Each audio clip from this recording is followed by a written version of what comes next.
तीनों कृषि बिल किसानों के हित में है। अयोध्या प्रसाद पटेल का बयान। जी हां, किसानों द्वारा लगातार चल रहे किसान आंदोलन को लेकर हमारे संवाददाता विक्रम पटेल ने दर्जा प्राप्त राज्य मंत्री उपाध्यक्ष बुंदेलखंड विकास निधि अयोध्या प्रसाद पटेल से खास बातचीत में कृषि बिल की खूबियां गिनाई। झांसी से विक्रम पटेल की रिपोर्ट। मैं कालका प्रसाद पटेल, प्रदेश उपाध्यक्ष, अपना दल एस परिवार की ओर से व मेरी ओर से समस्त प्रदेशवासियों को नया वर्ष एवं मकर संक्रांति की हार्दिक शुभकामनाओं के साथ आशा करता हूं कि समस्त प्रदेशवासी सुखमय जीवन 2021 में प्रवेश करेंगे।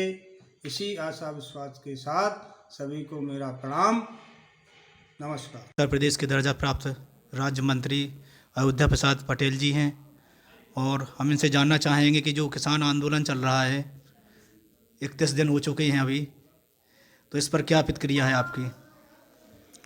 हम किसानों से बराबर संपर्क बनाए हुए हैं। कई अभी रैली भी किया उत्तर प्रदेश में मंडलीय स्तर पर। अभी कल भी मेरा कार्यक्रम था कमासिन ब्लॉक में बांदा के। किसानों को कुछ लोग भ्रमित कर रहे हैं और हम इस पक्ष में हैं कि जो कृषि कानून बनाए गए हैं माननीय मोदी जी के नेतृत्व में, वो किसानों के लिए बहुत ही उपयोगी हैं। मैं संक्षेप में केवल 3 बातों का उल्लेख करूंगा कि पहला, उसमें कहा गया कि कहीं भी कृषि उपज बेच सकते हैं। तो इसमें आपत्ति क्या है? किसान अपना अभी तक जो उसे मंडी में बेचने की बाध्यता है, उसमें शुल्क भी लगते हैं, इन शुल्कों से उसे मुक्ति मिलेगी। जहां उसको अच्छा दाम मिलेगा, उचित दाम मिलेगा, वहां जाके बेच सकता है। एक आज़ादी मिली। इसमें क्यों किसानों को परेशानी है? कोई तो परेशानी है नहीं। दूसरी बात, जो कॉन्ट्रैक्ट फार्मिंग की गई है, वो आज भी किसी न किसी रूप में चलती है। जो लोग किसी सर्विस में चले गए, जो किसान या व्यापार करने लगे, स्वयं उतनी खेती में समय नहीं दे पाते हैं, तो बुंदेलखंड की भाषा में जैसे बलकट कहते हैं या लगान पर वो आज भी उठाते हैं। केवल कृषि फसल ही उठाते हैं और वो दैनिक किराया लेते हैं कि एक साल में हम इतने ज़मीन का इतना किराया लेंगे, करते हैं और वो चल भी रही है। तो उसको थोड़ा सा मोदी जी के कानून में जो उन्होंने सुधार किया है, तो चूँकि कृषि में निवेश बहुत कम हो रहा है, हम देश में जैसे निवेश लाने के लिए विदेशों से संपर्क करते हैं, वहाँ के पूंजीपतियों को यहाँ लाते हैं कि कारखाना खोलें, अन्य चीज़ें के पूंजी लगाएं ताकि हमारे देश को रोज़गार मिले, युवकों को रोज़गार मिले, कुछ नए नए प्रोडक्ट्स तैयार हों।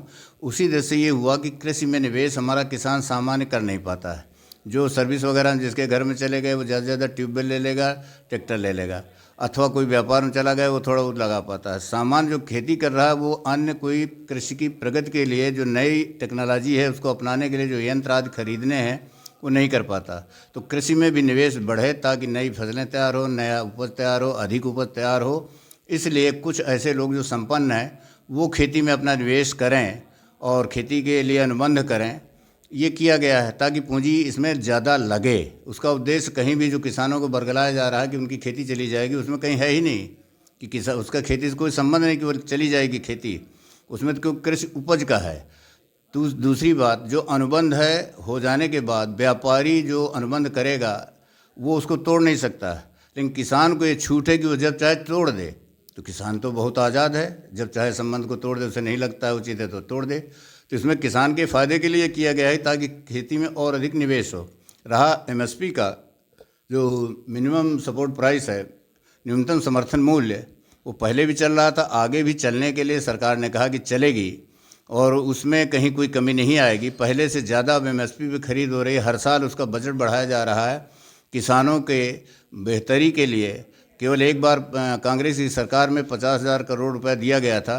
सरकार तो अब तक 1,10,000 करोड़ रुपए दे चुकी है, अब भी बराबर दे रही है। तो वर्ष में 6,000 रुपया प्रति किसान को, छोटे किसानों को मिलेगा, एक लगातार है।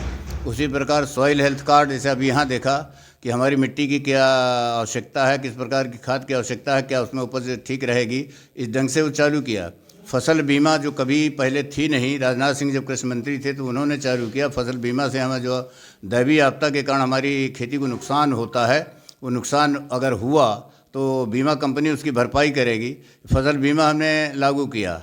इस प्रकार के तमाम ऐसे उपाय जो सरकार कर रही है आगे भी करती रहेगी, ये किसानों के हित में है। इनको जो बरगलाया जा रहा है उसके दूसरे कारण है वो राजनीतिक कारण से किया जा रहा है।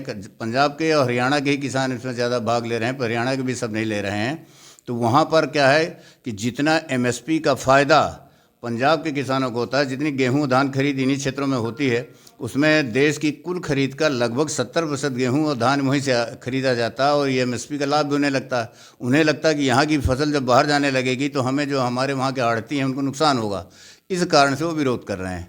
मैं समझता हूँ कि हम इसके पक्ष में पूरी तरह किसानों से लगे हुए हैं और किसान भी समझेंगे, वो भी हमारे देश के भाई हैं। उनको भी, मैं भी एक किसान का बेटा हूँ, तो किसान के हित में जो हमें समझ में आ रहा है तो उसमें कहीं भी ये नुकसान करने वाला कानून नहीं है।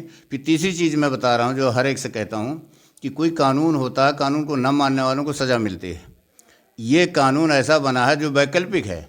आप बाहर नहीं बेचना चाहते, पहले की तरह जिस क्षेत्र में बेचते थे बेचो। कब कहा किसने कि बाहर जाके बेचो?